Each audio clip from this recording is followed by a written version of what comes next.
Say mo Janine, kissing scene ni na Echo at Catriona, full force at intense.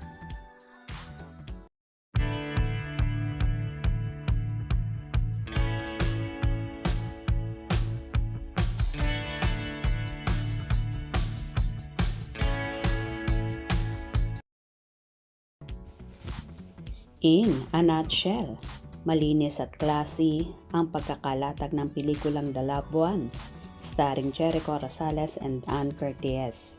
Simple pero iba ang atake sa kwento. Tungkol sa isang magkarelasyon, ang isa ay may takot na matrap sa kanilang pagsasama.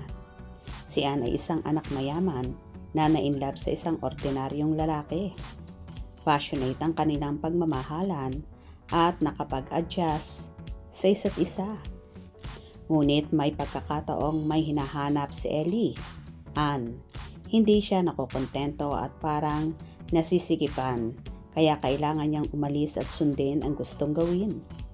Habang si Eric, Jericho ay hindi nababawasan ang pagmamahal kay Ellie na sinubok ng pagdating sa buhay niya ni Nicole, Catriona Gray.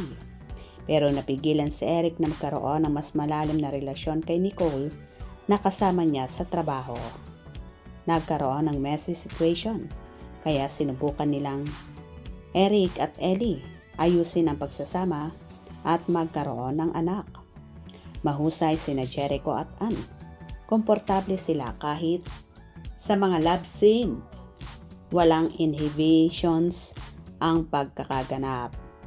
Maging si Catriona Gray ay bigay na bigay sa laplapan nila ni Jericho. Ito ang baptism of fire ni Catriona sa pelikula.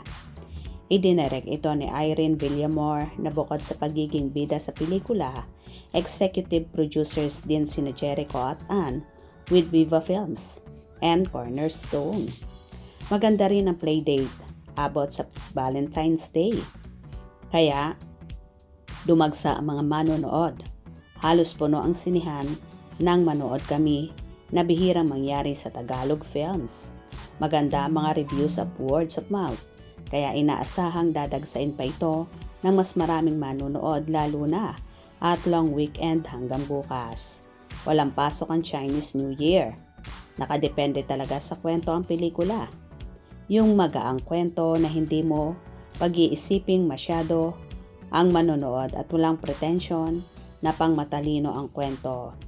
Dapat maiintindihan ng mga manonood at hindi pilitang atake na nagawa ng The Loved One. Well, nabigyan nga ng hustisya ng mga karakter na sina Ellie, Eric at Nicole ang kanilang mga role dito sa The Loved One. Grabe, ito ang unang pagkakataon na makatrabaho ni Catriona si Echo at grabeng naging daring ang kanilang kissing scene. Ano naman kaya ang reaction dito ni Janine? For sure okay lang sa dalaga dahil full support naman ito sa nobyo.